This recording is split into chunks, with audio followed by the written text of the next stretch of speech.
Bienvenidos a un nuevo live de Iglesia Cristiana Jesucristo. Comenzamos en breve.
Bienvenidos a un nuevo live de Iglesia Cristiana Jesucristo. Comenzamos en breve.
¿Qué tal están, amados hermanos? Es un gusto poder estar aquí con ustedes compartiendo.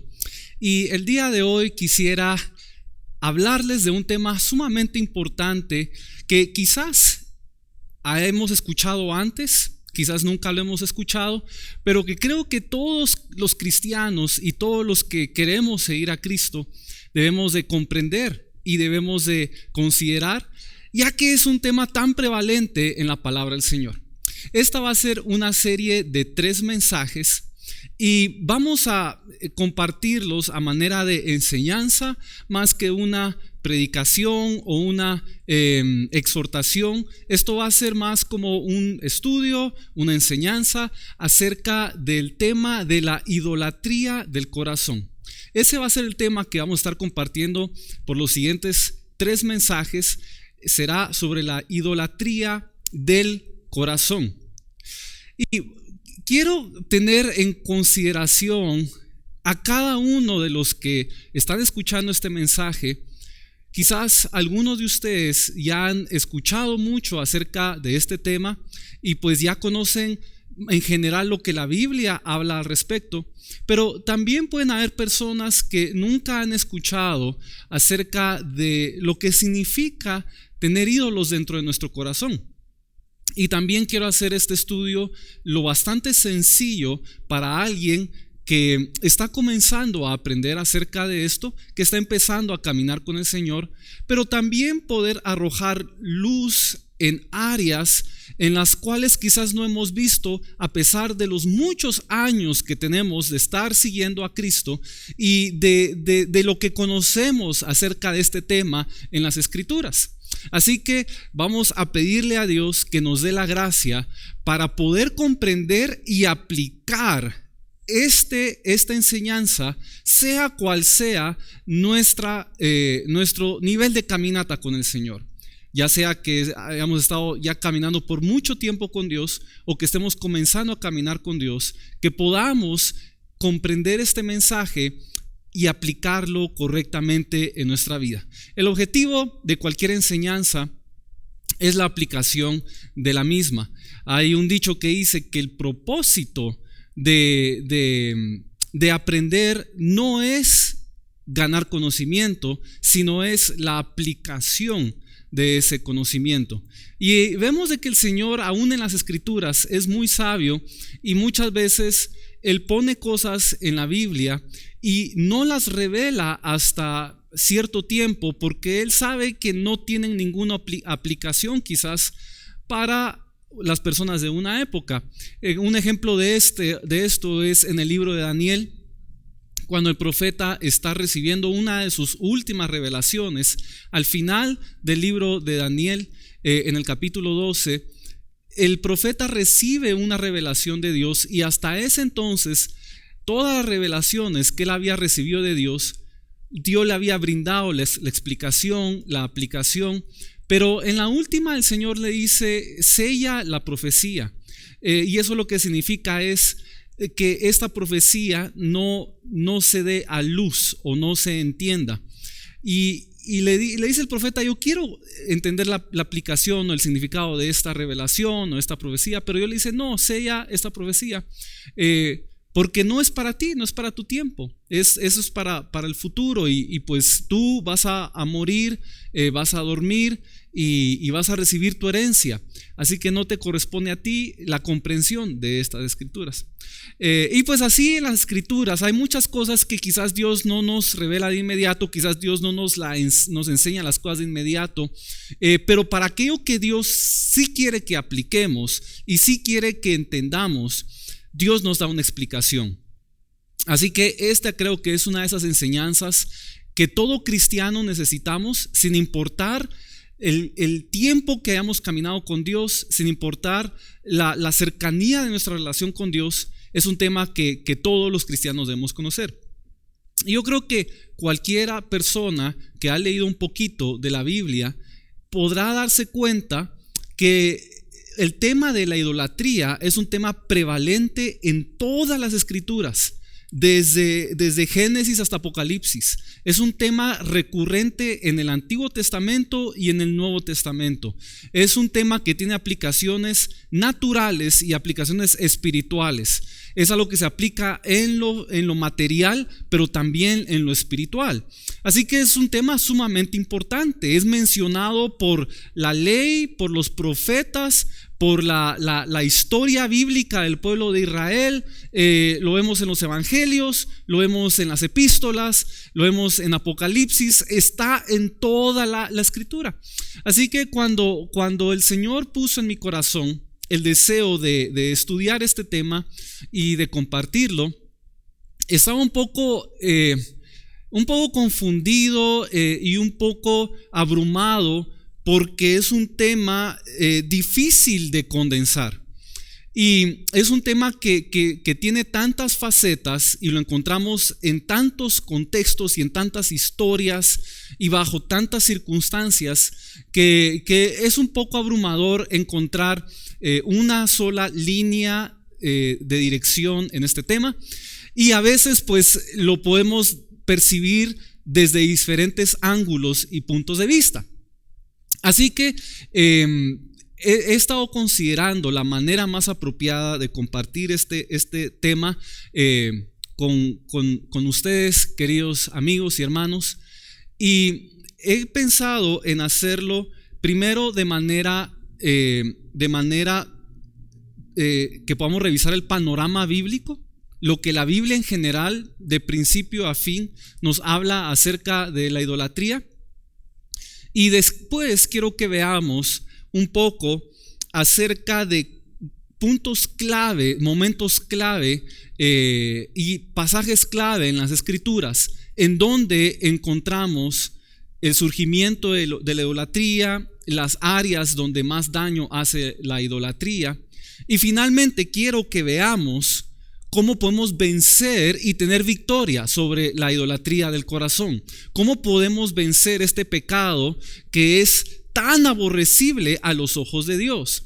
Y también es un pecado que puede esconderse de muchas formas. Y quiero que al final podamos ver algunas claves que nos dan las escrituras para comprender cómo vencer a este pecado y cómo obtener victoria en esta área. Ahora, nuevamente es un tema sumamente amplio, así que este estudio, esta enseñanza no tiene el objetivo de ser exhaustiva o de cubrir todos los aspectos de la idolatría, porque llevaría mucho tiempo. Yo creo que se podrían escribir muchos libros y comentarios bíblicos solo acerca de este tema. Pero sí quiero que podamos tener una generalidad, ya sea nuevamente que estemos apenas comenzando a caminar con Dios, o quizás ni siquiera estamos caminando con Dios, quizás estemos alejados de Dios, quizás no conozcamos los caminos de Dios aún, pero quiero que todos podamos comprender qué es lo que Dios desea que sepamos acerca de la idolatría y cómo podemos vencer este terrible mal que afecta a toda la humanidad, nos afecta a todos y que debemos de vencer constantemente y a través del progreso de nuestras vidas en esta tierra. Así que quiero que comencemos con uno de los capítulos donde más claramente vemos el significado de la idolatría espiritual o de la idolatría del corazón, y a su vez también nos da una idea de por qué Dios tiene tantas cosas en contra de este pecado. Entonces, por favor, vayamos al libro de Ezequiel, el libro de Ezequiel en el capítulo 14. Vamos a leer el capítulo 14 de los versos 1 al 11. De los versos 1 al 11. Entonces yo sé que esto se está transmitiendo y sé que vas a poder ver los versos ahí en tu pantalla, pero si tú tienes una Biblia a la mano, me encantaría que puedas seguir mientras leemos este capítulo. Voy a leer en la versión Reina Valera 60, pero si tú tienes otra versión, puedes usarla también. Dice así: vinieron a mí algunos de los ancianos de Israel y se sentaron delante de mí. Aquí está hablando el profeta Ezequiel. Ezequiel era un profeta de Dios y pues vemos aquí que el pueblo se estaba acercando para consultarle a él lo que Dios quería hablarles. Dice el verso 2: y vino a mí palabra de Jehová diciendo: hijo de hombre, estos hombres han puesto sus ídolos en su corazón y han establecido el tropiezo de la maldad delante de su rostro. ¿Acaso he de ser yo en modo alguno consultado por ellos? Háblales, por tanto, y diles: así ha dicho Jehová el Señor: cualquier hombre de la casa de Israel que hubiera puesto sus ídolos en su corazón y establecido el tropiezo de su maldad delante de su rostro, y viniere al profeta, yo Jehová responderé al que viniere conforme a la multitud de sus ídolos, para tomar a la casa de Israel por el corazón, ya que se han apartado de mí todos ellos por sus ídolos. Por tanto, di a la casa de Israel: así dice Jehová el Señor: convertíos y volveos de vuestros ídolos, apartad vuestro rostro de todas vuestras abominaciones. Porque cualquier hombre de la casa de Israel y de los extranjeros que moran en Israel, que se hubiera apartado de andar en pos de mí y hubiere pospuesto sus ídolos en su corazón y establecido delante de su rostro el tropiezo de su maldad, y viniera al profeta a preguntarle por mí, yo Jehová le responderé por mí mismo y pondré mi rostro contra aquel hombre y le pondré por señal y por escarmiento, y lo cortaré de en medio de mi pueblo, y sabréis que yo soy Jehová.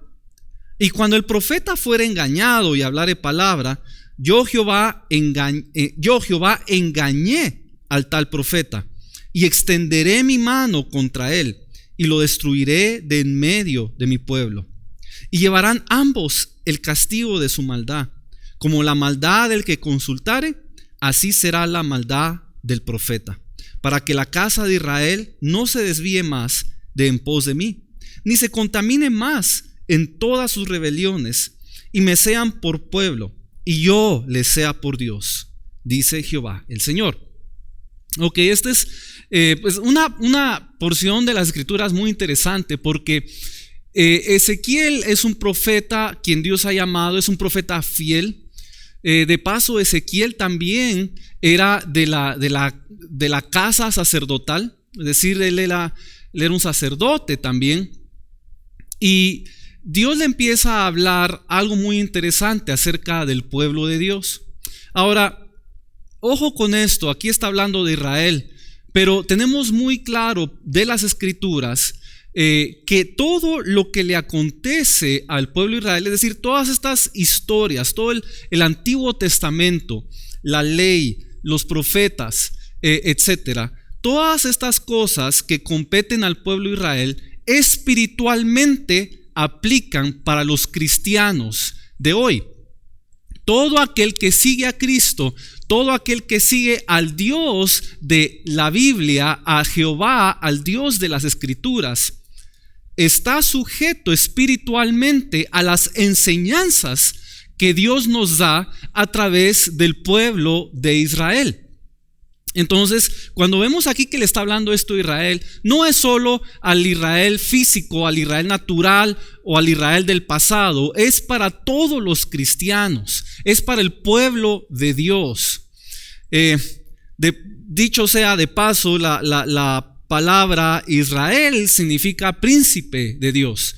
Y pues sabemos de que todos los cristianos, todos los que buscamos a Dios, todos los que caminamos con Cristo, hemos sido llamados, de acuerdo a Apocalipsis, a ser reyes y sacerdotes delante de Dios. Así que si está hablando de Israel, se está refiriendo al pueblo escogido de Dios, y eso nos incluye a nosotros como cristianos. Y si tú eres alguien que está explorando el camino de Dios, quizás no crees en Dios, quizás Cristo no es alguien para ti, pero tú quieres conocer más acerca de Cristo, bueno, esto te va a mostrar la excelencia y la perfección a la que Dios está dándonos la oportunidad de acceder.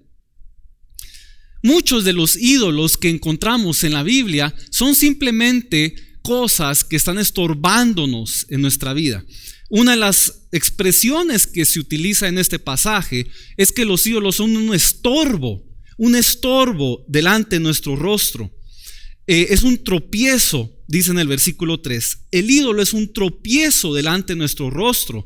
¿Qué significa un tropiezo? Imagínate que tú vas manejando un vehículo, vas manejando un carro y empieza a llover y se empañan los vidrios y tú vas en medio de la carretera y no puedes ver nada de lo que está pasando afuera. Tú vas manejando hacia la destrucción. Estás manejando con una ceguera. Eso es un tropiezo. Quizás estás manejando y hay neblina. Y a veces, yo no sé si a ti te ha pasado, pero cuando yo estoy manejando en carretera y hay demasiada neblina, a veces prefiero apartarme de la carretera y parquearme un tiempo en lo que pasa un poco, porque la neblina puede ser tan pesada que uno no puede ver ni un metro hacia adelante. Y eso no puede ir a accidentarse o chocar con otro vehículo.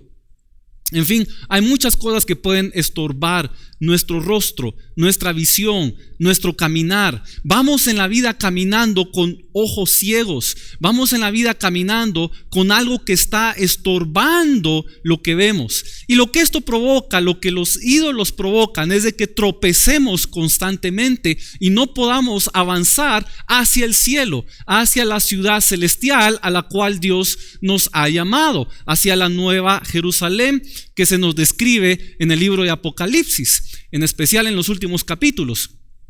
Pero el llamado que Dios tiene en nuestra vida va a ser estorbado por los ídolos, y no solamente los ídolos físicos, sino los ídolos del corazón, como lo describe aquí en Ezequiel. Así que vienen las personas delante del profeta a consultar a Dios. Y quieren saber acerca de algo y que Dios los aconseje, que Dios los oriente, pero traen ídolos dentro de ellos. En otras palabras, ¿qué significa esto? Que por un lado quieren tener los beneficios de tener a un Dios como Cristo, el único y verdadero Dios, pero a su vez quieren hacer lo que ellos quieren de acuerdo a los ídolos que ellos mismos se han formado en sus corazones, a sus propios deseos. Y esto es lo que Dios va a empezar a tratar con nosotros a lo largo de este tema de la idolatría del corazón. Vamos a seguir viniendo a este capítulo, pero también quiero que vayamos un poco al resto de la Biblia.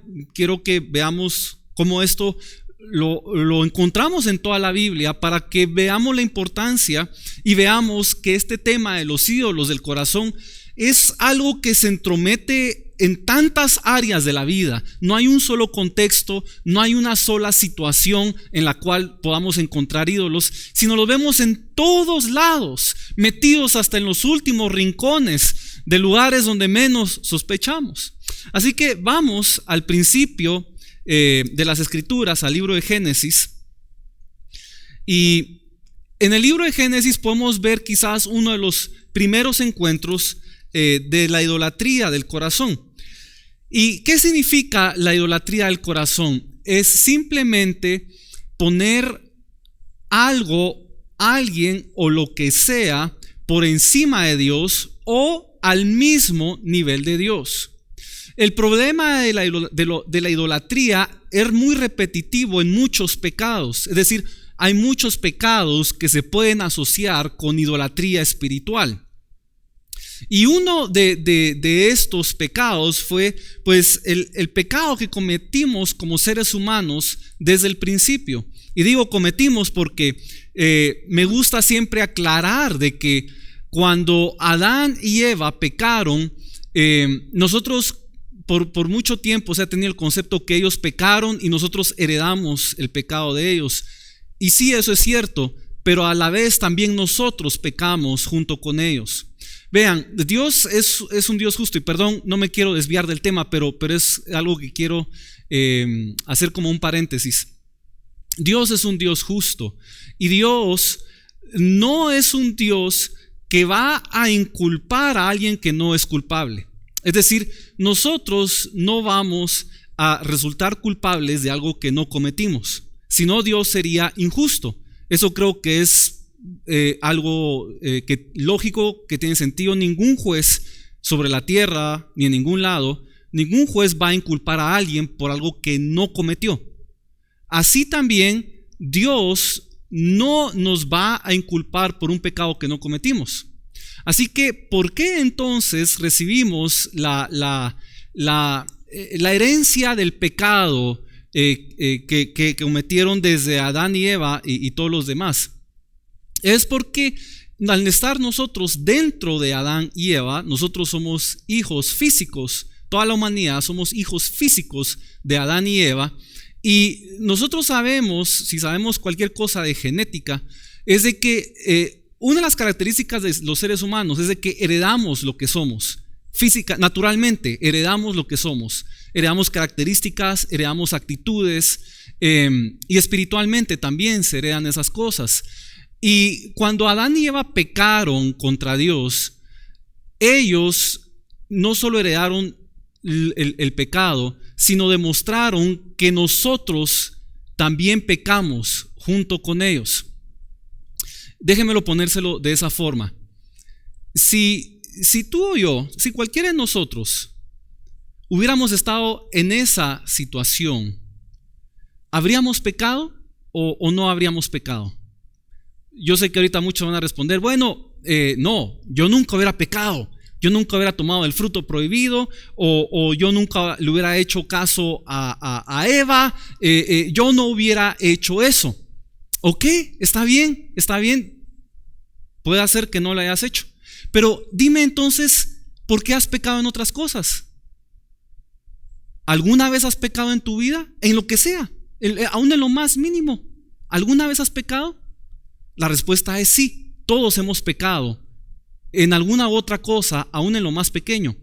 Entonces, si no pudimos serle fiel a Dios, aún en lo más pequeño, ¿qué te hace creer que hubiéramos sido fieles a Dios si hubiéramos estado en los zapatos de Adán y Eva?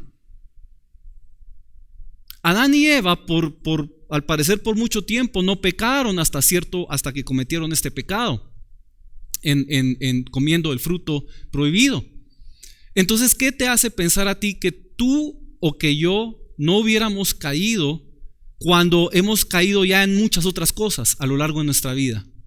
Entonces, para nosotros tener la solvencia de decir que nosotros no hubiéramos cometido el pecado que ellos cometieron, entonces tendríamos que ser libres de todo pecado, en el sentido que jamás habríamos pecado, que jamás hemos pecado. Eso es la única manera que nosotros podríamos estar 100% seguros de que no habríamos pecado ahí. Y por eso es que heredamos el pecado, porque así como ellos pecaron, nosotros también pecamos. Todos los seres humanos hemos pecado. Todos los hijos de hombre hemos pecado. Pero cierro ahora el paréntesis y regresemos al tema de la idolatría. Y quiero que veamos cómo la idolatría está involucrada desde el principio aquí. Nuevamente recordemos de que la idolatría que está en el corazón es un estorbo para nosotros, y es algo que lo tenemos ahí aun cuando estemos consultando con Dios, aun cuando estemos buscando a Dios. Y pues nos narra la historia en Génesis capítulo 2 y en Génesis capítulo 3. Cómo fue el ser humano engañado. En este caso, cómo Eva fue engañada y cómo Adán accedió también a caer en el mismo pecado, despreciando a Dios con el fin de conservar a su esposa, a su amada esposa. Recordemos nuevamente, cualquier cosa que pongamos por encima de Dios o al mismo nivel de Dios es idolatría. Nuevamente, no quiere decir de que no podamos amar a nuestro cónyuge, o que no podamos amar a nuestros hijos, o amar nuestro trabajo, o amar ciertas cosas, o valorar ciertas cosas, pero significa nunca poner estas cosas al mismo nivel de Dios o por encima de Dios. Lo que Dios había dicho aquí y les había advertido es de que en el momento en que ellos pecaran, ellos iban a ser separados, iban a morir, iban a ser separados de Dios. Y esto para ellos estaba muy claro, tanto para Adán como para Eva. Lo vemos en la conversación que tiene Eva con la serpiente. Y cuando la serpiente engaña a Eva, la tienta con un pensamiento muy curioso, y le dice a Eva que si ellos comen del fruto, serán como Dios, que ellos van a poder entender el bien y el mal y van a ser como Dios. ¿Qué estaba pasando aquí? El enemigo le estaba mostrando a Eva un engaño, la estaba engañando, pero le estaba mostrando la posibilidad de que ella y Adán pudieran estar a la altura de Dios. Ahora, ¿quién más deseaba eso? Pues el mismo enemigo, Satanás. Él también deseaba eso. Lo vemos en los libros de Isaías y Ezequías, que cuando él se rebeló contra Dios, una de las rebeliones que había en su corazón era ser igual a Dios, sentarse en el trono de Dios. Y esto parece ser uno de los grandes ídolos de la humanidad, es querer autoexaltarse, querer por nuestros propios medios exaltarnos a nosotros mismos, buscar la manera de ser exaltados por nuestro propio esfuerzo o por nuestros propios medios. Una de las cosas que hemos aprendido acerca de Cristo es de que Cristo no se exalta a sí mismo. Es más, Cristo lo que procuró, lo que Él buscó y a lo que Él se apuntó, por así decirlo, lo que Él se voluntarió, fue a ser humillado. Fue a ser humillado en la cruz, humillado por el pecado de la humanidad, humillado por todo. Y después, ¿quién exaltó a Cristo? ¿Se exaltó Él mismo? No, lo exaltó el Padre. El Padre exaltó a Cristo. Claramente en los evangelios vemos una y otra vez cómo Cristo dice que es Dios el Padre el que lo exalta a Él. Y las escrituras también nos hablan de que Dios anhela exaltarnos a nosotros, pero es Dios a su manera y en su momento. Nosotros como personas tenemos que buscar humillarnos delante de Dios, y Dios es el que nos exalta, nuevamente, a su manera y a su tiempo.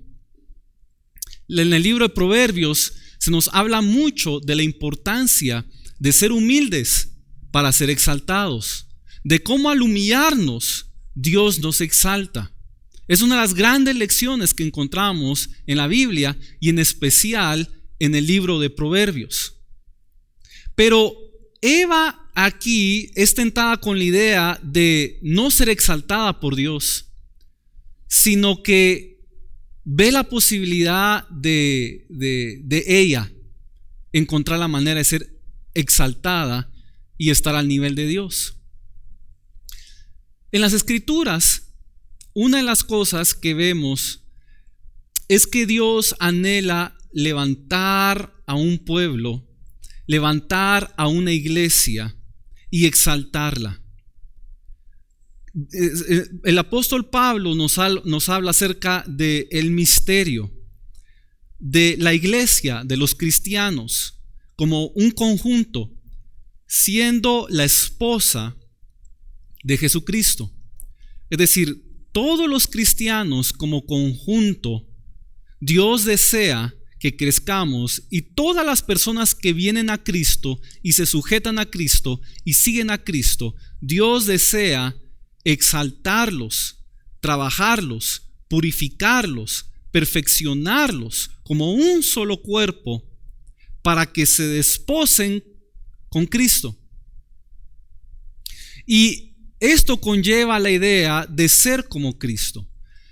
En el libro de Apocalipsis se nos habla también del rapto del hijo varón, y no vamos a entrar en ese detalle, pero se nos habla del hijo varón como aquel que es como Cristo, aquellos que han alcanzado la estatura de Cristo.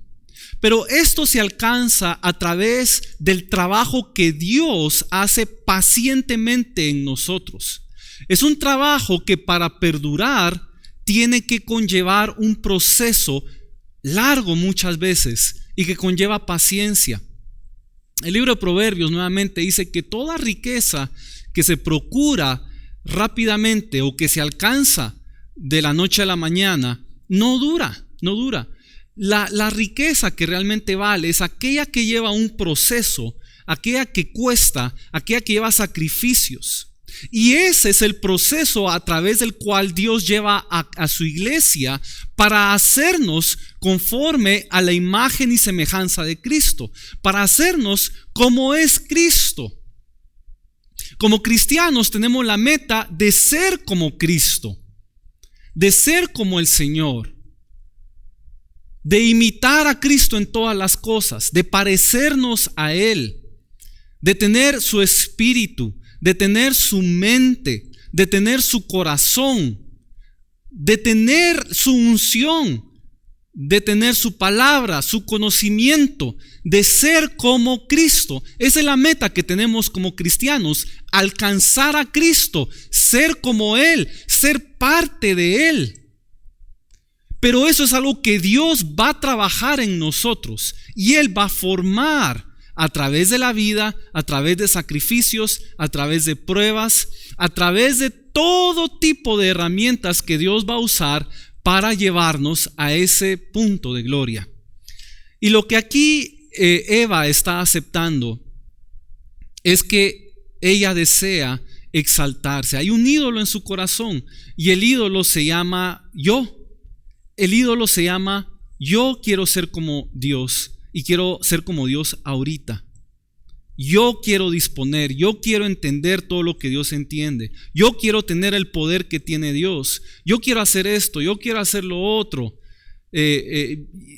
Yo quiero ser como Dios, pero sin estar purificado, sin estar trabajado, sin ningún sacrificio, sin haber presentado ningún sacrificio.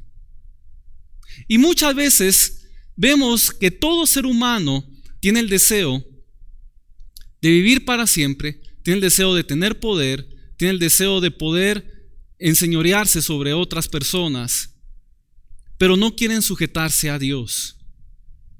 Sí, Dios nos ha llamado a ser reyes y sacerdotes, Dios nos ha llamado a gobernar sobre la tierra, a reinar sobre la tierra. Lo vemos en todas las escrituras. Aquí en Génesis, uno de los mandamientos que Dios le da a Adán y Eva es que subyuguen a toda la tierra, que sujeten a todas las criaturas de la tierra a su gobierno. Es decir, Adán y Eva tenían la misión de gobernar la tierra. Pero todo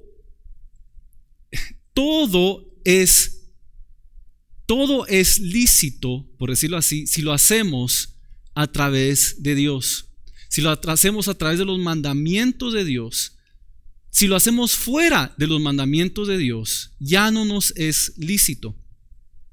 La palabra del Señor nos describe la vida como una carrera. Y para ganar la carrera hay que hacerlo de acuerdo a las reglas. No podemos ganar una carrera si hemos roto las reglas. Alguien que gana una carrera estando drogado, teniendo sustancias que le dan ventaja sobre los demás o haciendo trampa de algún tipo, es descalificado, no puede ganar. El que gana la carrera tiene que hacerlo de acuerdo a las reglas. Y aquí en la Biblia, Dios nos da las reglas de la vida. Dios nos da las reglas que debemos de seguir para alcanzar la perfección y para alcanzar la altura del varón perfecto, que es Cristo Jesús.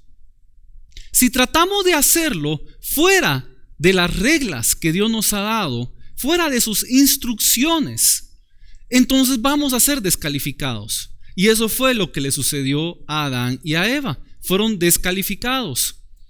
Pero aún Dios mostró misericordia para con ellos. Y es la misericordia que Dios tiene para con nosotros siempre que estamos dispuestos a reconocer nuestro pecado, a arrepentirnos, aún del pecado de idolatría. Todos hemos tenido ídolos y todos todavía albergamos ídolos que no hemos visto a veces, y Dios tiene que mostrárnoslos. Y tenemos que tener la prontitud para arrepentirnos y desechar ese ídolo. Y Dios nos perdona, y Dios nos da otra oportunidad, y Dios nos vuelve a levantar para proseguir. Y eso fue el caso de nuestros primeros padres, Adán y Eva. Eva fue engañada y fue tentada, y ese ídolo que había en ella, ese deseo de ser como Dios, sin pasar por el proceso y respetando las ordenanzas de Dios, era lo que Dios quería mostrarle. Y luego tenemos a Adán. Adán cayó de una manera diferente, si lo podemos decir. En la palabra de Dios se nos muestra que que Eva fue engañada. Pero Adán no fue engañado, él no cayó en el engaño de la serpiente, pero sí tenía el ídolo de su esposa en su corazón. Es decir, él prefirió pecar junto con su esposa, caer junto con su esposa, a cambio de perderla, a cambio de ser separados. Ya que Eva había caído, Adán pudo haber tenido la oportunidad de negarse a comer del fruto, y al hacer eso pues hubiera obedecido a Dios, pero posiblemente él pensaba que perdería a Eva. Y muchas veces hay cosas que están tan cercanas a nosotros que queremos ponerlas por encima de Dios, hacerlas igual a Dios. Y a veces hasta despreciamos a Dios. Bueno, no lo despreciamos, pero preferimos algo por encima de Dios. Y una de las lecciones más importantes de la Biblia, una de las lecciones más importantes que Dios nos ha dejado, está en la vida de Abraham. Abraham, quien es considerado uno de los patriarcas del pueblo de Israel, y es conocido en la Biblia como el padre de la fe.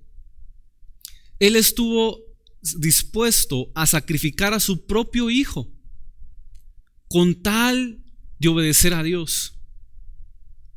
Él tenía la fe de que Dios le había prometido un hijo, y él tenía la fe de que Dios iba a hacer algo, que él lo que tenía que hacer era obedecer a Dios y sacrificar a su hijo, y Dios iba a hacer algo. Según nos dice el libro de Hebreos, él pensaba que Dios iba a resucitar a su hijo Isaac después de que él lo sacrificara. Y pues al final no sucedió así, sino que Dios impidió que él sacrificara a su hijo. Y lo que vemos ahí es de que Dios estaba probando su corazón. Él quería ver una de las bendiciones que Dios le da a Abraham es que le dice: ahora veo que nada, no vas a esconder nada de mí, no te vas a aprender a nada por encima de mí, no te vas a sujetar a nada por encima de mí, nada me negarás. Dios quería ver si Abraham tenía la capacidad de tener a Dios como prioridad por sobre todas las cosas. Yo estoy seguro de que cualquiera de nosotros hoy en día, si Dios nos pidiera eso, sacrificar un hijo o alguien o algo que está muy cercano a nosotros, pues realmente no sabemos si lo podríamos hacer. Pero el deseo de Dios es que conforme Él trabaja en nosotros, podamos llegar a tener tal libertad en Cristo, que podamos obedecer a Dios en todo, por encima de todas las cosas, por encima de nuestro cónyuge, por encima de nuestros hijos, por encima de nuestra familia, por encima de nuestro trabajo, lo que sea que nosotros apreciemos más en la vida, sea tangible o intangible, que Dios esté por encima de todo. Y esto es lo que probamos aquí cuando nosotros estábamos en la figura de Adán, de que nosotros amamos más al ser humano que a Dios. Recordemos de que algo interesante acerca de la vida de Adán es que por un tiempo Adán estuvo solo en la tierra y no tenía más que la compañía de los animales y de Dios. Y Dios determinó de que no era bueno que Adán estuviera solo, que él necesitaba una compañía igual a él. Y así fue como creó a Eva. Y de ahí tenemos nosotros la relación de esposo y esposa. La relación de matrimonio viene de esa decisión de parte de Dios. Pero de alguna manera Adán prefirió quedarse con lo que Dios creó, con la creación de Dios, más que con Dios mismo. Es decir, si a Adán le hubieran dado a escoger, bueno, ¿quieres estar tú solo con Dios y con la naturaleza o lo que sea que tienes aquí en el jardín del Edén, o estar con Eva fuera del paraíso? Pues Adán tomó su decisión. Adán prefería estar con Eva. Y este es un error que todos cometemos constantemente. El deseo de la aceptación del ser humano, la aceptación social, la aceptación de otras personas, el querer aferrarnos a las personas antes que a Dios. No tiene nada de malo ser aceptado en la sociedad, no tiene nada de malo buscar el favor de las personas, siempre y cuando esto no se interponga entre Dios y nosotros, siempre y cuando esto no vaya en contra de lo que Dios nos pide. Si Dios nos pide que dejemos una amistad, tenemos que hacerlo. Si Dios nos pide que dejemos de procurar una relación con alguien, debemos hacerlo. Ahora, debo aclarar porque cuando uno está enseñando un tema es bien importante balancear el tema y es importante no dejar cabos sueltos. Porque cuando uno deja cabos sueltos, la persona que está escuchando o está recibiendo la enseñanza puede usar esos cabos sueltos para desarrollar otras ideas que no se querían transmitir. Cuando menciono esto, que Dios debe estar por encima de todas nuestras relaciones con otras personas, debo mencionar que Dios jamás va a procurar la separación de un matrimonio. Tengo que traer este tema porque no quiero que se malinterprete. Yo he escuchado a personas cristianas o al menos que parecen que siguen a Dios decir, bueno, Dios me dijo que dejara a mi esposa o mi esposo y esa es la voluntad de Dios. No es la voluntad de Dios, porque la Biblia, que es la palabra más segura de Dios, nos dice lo contrario. Por ejemplo, cuando Dios le dio el mandamiento a Adán y Eva de no comer del árbol de la ciencia del bien y el mal, en Génesis capítulo 2 y capítulo 3, Dios les dio un mandamiento, se los dio Dios directamente. Y cuando la serpiente viene a engañar a Eva, le dice, es que Dios no era eso lo que quería decir. Lo que Dios estaba tratando de dar a entender es de que no hicieran eso. O sea, estaba tratando de darles otra interpretación. Y muchas veces esa misma serpiente, ese mismo diablo, anda todavía aquí en la tierra, está entre nosotros. Así lo dice el libro de Job capítulo 1, cuando Dios le pregunta a Satanás dónde andaba, y Satanás le dice de recorrer la tierra. Entonces Satanás anda todavía entre nosotros, y Satanás y sus demonios andan todavía usando la misma técnica, tratándonos de engañar. Así que el matrimonio es un área en donde Dios no desea la separación. La Biblia nos dice que Dios aborrece el divorcio. Dios lo aborrece. Y en ninguna otra parte la Biblia dice que hay excepciones o que en algunos casos Dios se agrada del divorcio. En ninguna. Dios aborrece el divorcio. Dios aborrece eso. Así que para todas las relaciones puede haber una separación, pero para la relación entre esposos no hay separación. Yo siempre he creído, esto no lo dice la Biblia, no está aquí en la Biblia, pero es algo que yo personalmente creo. No sé si es correcto o no, pero yo creo que si Adán hubiera obedecido a Dios y hubiera hecho caso a Dios en no comer del fruto prohibido, es posible de que Dios, al ser Adán cobertura de Eva, así como el esposo es cobertura de la esposa, por la justicia de Adán o él haber actuado correctamente en obediencia, esto pudiera haber cubierto a Eva. Es decir, si Adán hubiera hecho caso a Dios y no a su propio corazón, no al ídolo que tenía en su corazón, Adán bien pudo haber salvado a los dos. Hubiera podido salvarse él mismo y hubiera salvado a Eva. Pero nuevamente esa solo es mi idea. No sé si realmente hubiera sido así. Es algo que se lo tendremos que consultar a Dios cuando estemos con Él en el cielo. Pero a lo que voy con esto es de que Dios no desea la separación de los matrimonios. Es la única relación en la que Dios jamás va a solicitar una separación. No es ese el deseo. Pero en todas las demás relaciones con los seres humanos, con las personas, Dios pueda que en algún momento nos requiera separarnos de alguien y debemos hacer caso a lo que Dios dice. Nuevamente, esos son ídolos que están en el corazón, son tropezaderos, son cosas que nos hacen fallar en nuestro caminar y que nos impiden acercarnos a Dios. El deseo de autoexaltarnos, el deseo de no perder a las personas en nuestra vida. Dios es el único que nos puede exaltar. Dios es el único que nos puede dirigir en cuanto a nuestras relaciones. ¿Qué más dice la Biblia acerca del tema de la idolatría? Conforme siguieron las generaciones después de Adán y Eva, a lo largo del libro de Génesis, el ser humano se descarrió y siguió desarrollándose en la idolatría.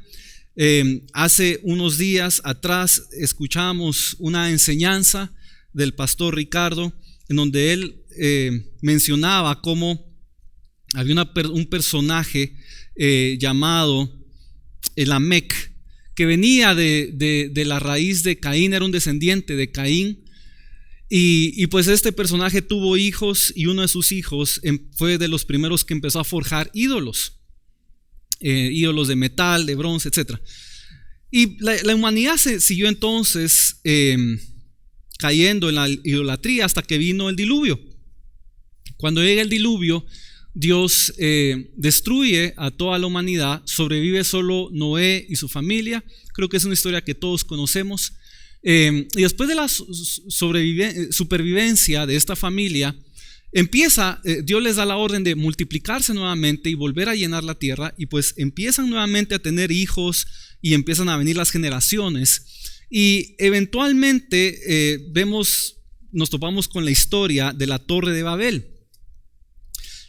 Algo muy curioso que sucede en este tiempo y esto no está registrado en la Biblia, pero está registrado en la historia, que cuando se trata de trazar la historia de todas las religiones del mundo, todas las religiones que los seres humanos han desarrollado, cuando se trata de trazar hacia atrás en la historia el origen de todas las religiones, todas estas parecen tener su origen en la historia de la Torre de Babel.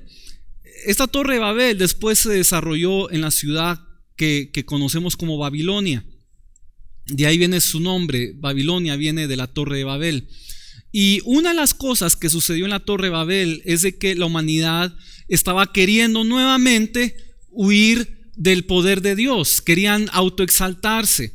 El objetivo de la Torre de Babel era huir del diluvio que había sucedido antes. Es decir, todas estas esto fue el poco tiempo, no fueron muchos años después del diluvio que las personas construyeron la Torre de Babel. Y el objetivo era que si alguna vez volvía a haber un diluvio, a pesar que Dios ya había prometido que no iba a haber un diluvio, pero la humanidad se descarrió de Dios y aún habían perdido la fe en Dios, ellos pensaron que si volvía a haber un diluvio, que si ellos volvían a pecar y a desobedecer a Dios y a hacer todo lo que había en sus corazones pecaminosos, Dios podía volver a enviar otro diluvio. Entonces pensaron, hagamos una torre para que podamos salvarnos y no tengamos que pasar por otro diluvio. Y lo que Dios hizo fue confundirlos y los esparció por toda la tierra, cambió los idiomas, etc. Y de ahí se empezó a originar la adoración a muchos ídolos y dioses falsos, que hasta el día de hoy prevalecen en toda la humanidad. Y nuevamente vemos lo prevalente que es este pecado en el ser humano hasta el día de hoy. Hasta el día de hoy seguimos teniendo creencias paganas, religiones falsas, en donde se le atribuye el rol de Dios a ídolos que no son Dios. Son estatuas, son personajes. Si podemos hablar de personajes como Buda, que gran parte de la humanidad considera un dios, entre muchos dioses. Si consideramos a personajes como Confucio, por ejemplo, un personaje histórico en la antigua China, que hoy es idolatrado como un dios. Pero también espíritus, no solo personajes, pero espíritus. En la India, el hinduismo adora a los animales, los elefantes son dioses, una vaca puede ser un dios. Y en serio, es realmente una plaga entre la humanidad, el deseo de adorar a algo que no es el verdadero Dios. Y todo el trasfondo de esto viene desde el engaño que sufrió Eva. Por eso es que quise enfatizar bastante el origen, de dónde viene la idolatría del corazón. Y todo el origen de todas las cosas lo encontramos en Génesis, y casi el origen de todo lo encontramos en nuestros primeros padres, porque nuevamente nosotros estábamos en ellos. Así que los males que hoy nos aquejan como seres humanos son los mismos males que venían aquejándolos a ellos por sus malas decisiones.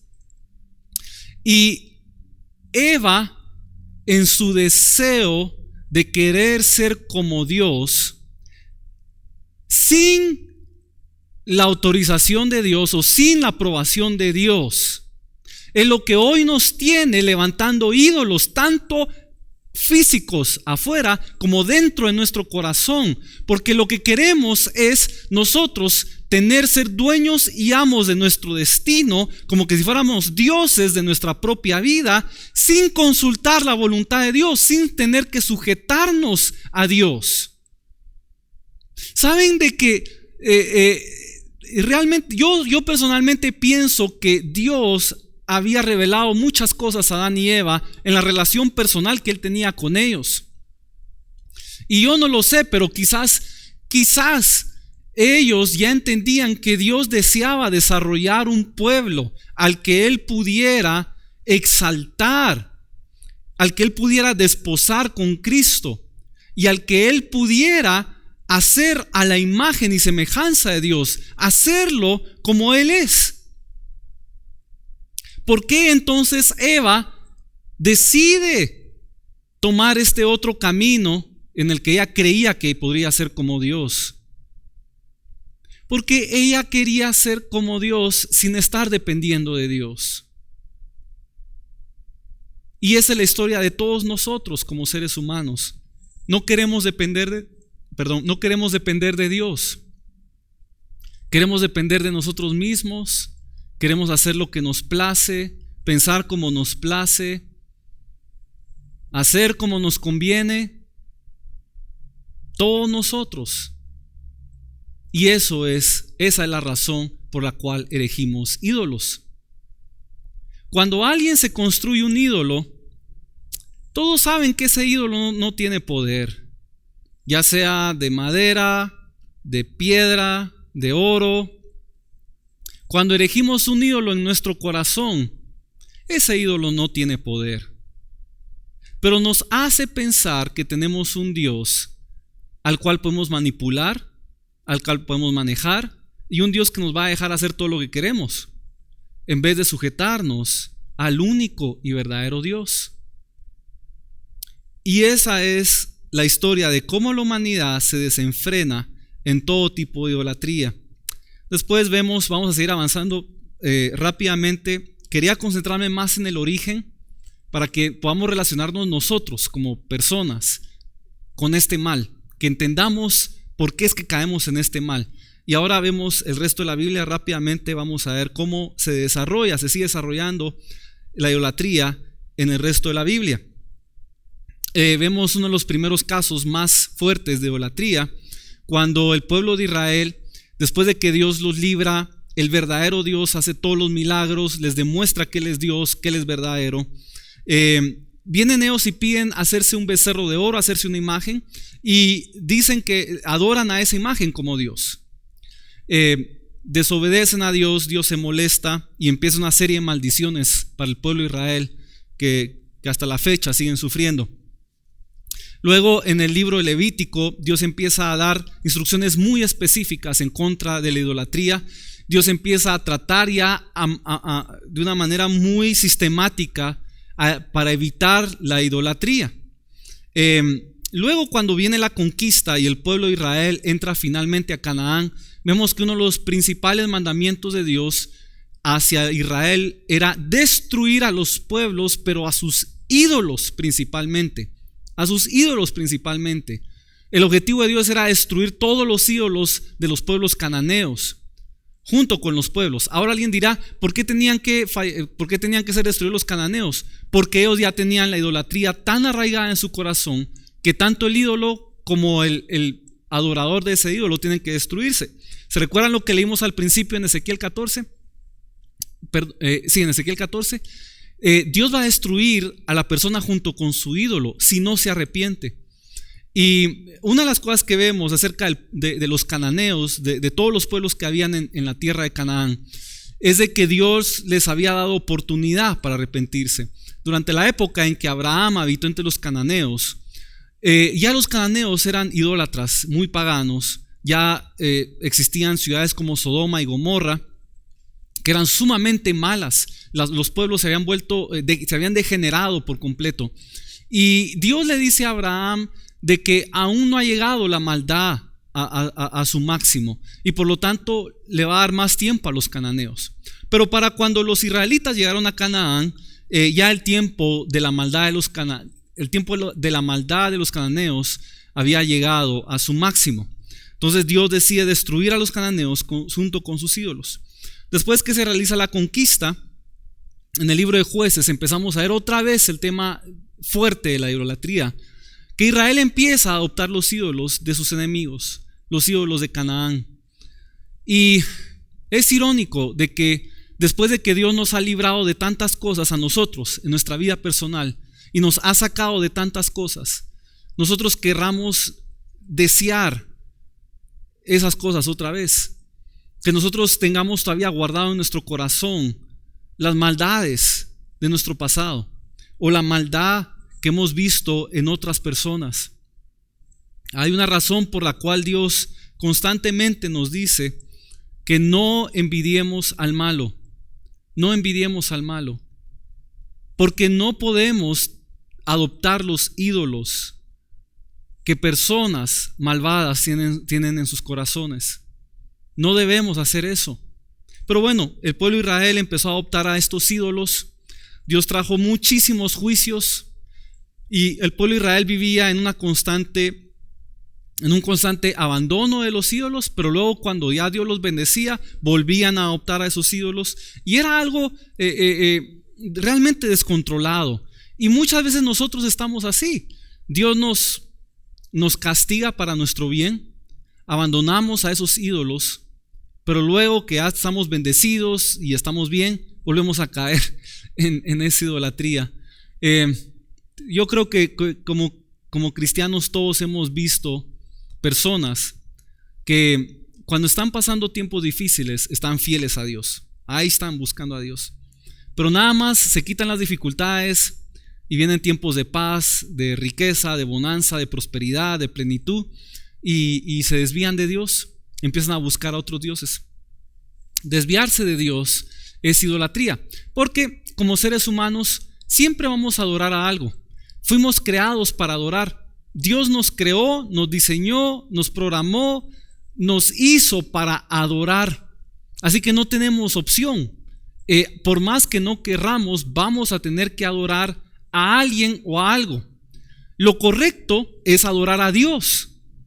Para eso fuimos hechos, para adorar a Dios. Pero en nuestra maldad hemos querido adorar a otras cosas para salirnos de la sujeción a Dios, creyendo que vamos a ser libres, pero en realidad somos esclavos, terminamos siendo esclavos miserables de dioses falsos, en vez de ser esclavos de Cristo, del Dios verdadero, quien es realmente el que nos va a llevar a la plenitud, el que nos provee la verdadera plenitud y prosperidad y bondad y todo lo bueno viene de Él. Entonces no tiene sentido, pero nuevamente Israel es un patrón de lo que le sucede a los cristianos y vemos aquí cómo empiezan a caer en idolatría. Y después el reino de Israel y todo la historia del reino de Israel está plagada nuevamente de idolatría. Siempre la principal razón por la que Israel fue condenado y enjuiciado fue por la idolatría. Y la idolatría estaba en todas partes, desde el mismo templo de Dios. En el templo de Dios habían ídolos, hasta las casas más remotas, hasta en las montañas más remotas se erigían ídolos. Y esto nos habla de que a veces podemos encontrar ídolos en partes de nuestra vida que no conocíamos. Pero Dios quiere destaparlos, quitarlos. Y bueno, pasa, el pueblo de Israel deja de ser reino y son llevados como esclavos a Babilonia. Recordemos, Babilonia fue el lugar donde se originaron todas las religiones falsas. Podríamos decir que la mayoría de ídolos se produjeron desde Babilonia. Y Dios lleva a Israel a Babilonia para que se queden colmados de la idolatría, como esclavos, para que sientan lo que realmente es seguir a un ídolo, que es dirigirse hacia la esclavitud. Después de este tiempo, Israel es librado por Dios, regresan a su tierra y se empieza a levantar otra vez el pueblo. Ya Israel nunca más, después de esto, Israel nunca más cae en la idolatría natural, por así decirlo, física. Ya no se sabe de que ellos sigan erigiendo ídolos, pero viene después el problema de los ídolos del corazón, que es de los que hablaba Ezequías cuando estaba el pueblo en Babilonia.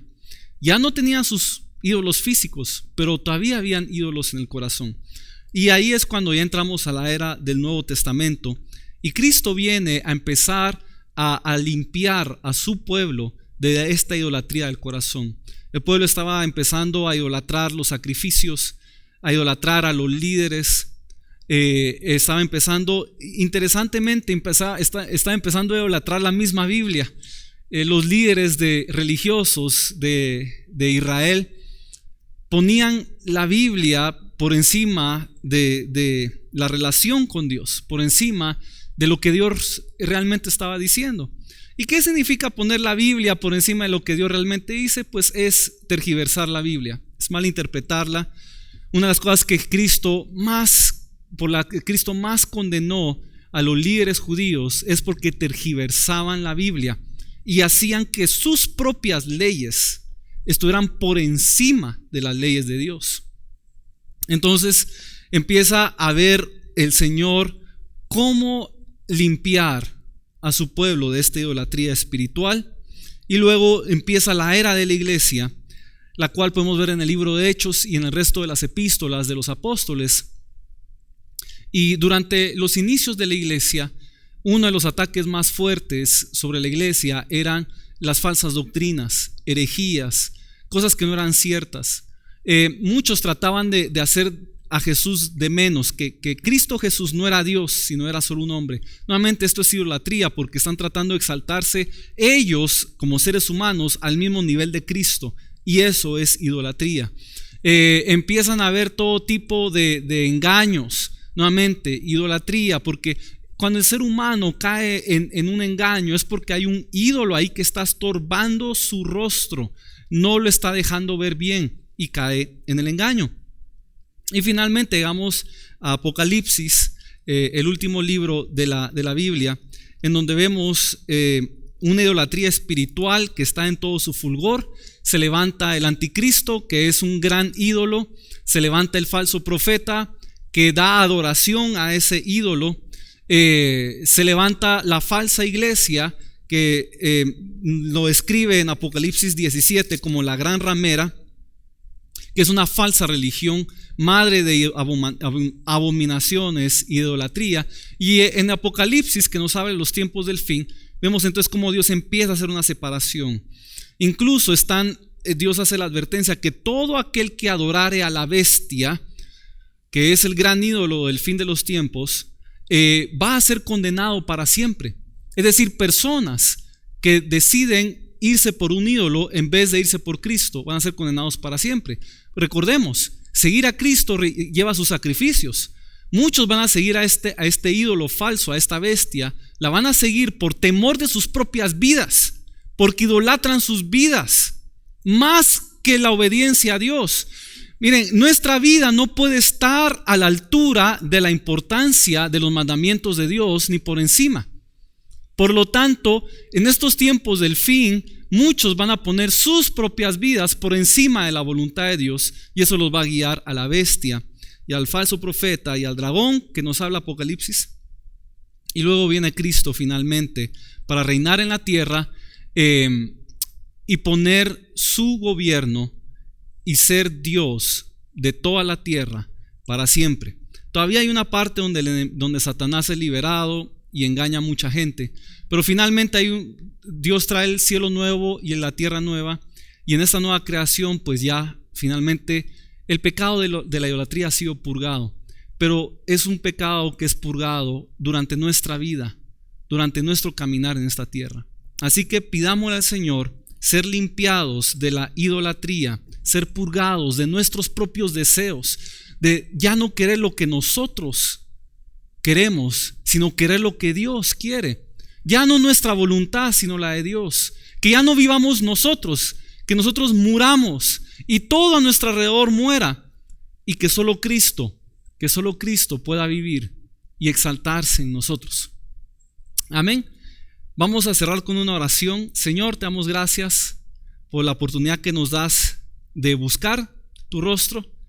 Te pedimos, Padre, que tú limpies nuestro corazón de toda idolatría, que tú quites todo estorbo de nuestros ojos, de nuestro rostro, todo tropiezo que quiera venir a destruirnos. Señor, por favor, líbranos de los ídolos que se ocultan en nuestro corazón. Líbranos de todo aquello que nosotros estemos poniendo en lugar tuyo. Todo aquello que nosotros prioricemos por encima de ti, Señor. Padre, nosotros estamos plagados de ídolos, pero queremos ser limpiados de esos ídolos. Por favor, ven y limpia nuestro corazón de la idolatría. Límpianos de todo ídolo. Quita toda idolatría de nuestra mente, de nuestro corazón, de nuestra alma, de nuestro espíritu, Señor. Por favor, ayúdanos a tener victoria sobre la idolatría. Que nada ocupe tu lugar, que nada ocupe tu posición en nosotros. que podamos ser obedientes a tus mandamientos. No queremos obedecer ídolos que hay en nuestro corazón. Queremos obedecerte a ti, Señor. Por favor, haz una obra en nosotros. Te lo suplicamos, Señor, en el nombre de Jesús. Amén. Amén. Si te ha bendecido el mensaje, no pierdas la oportunidad de compartirlo.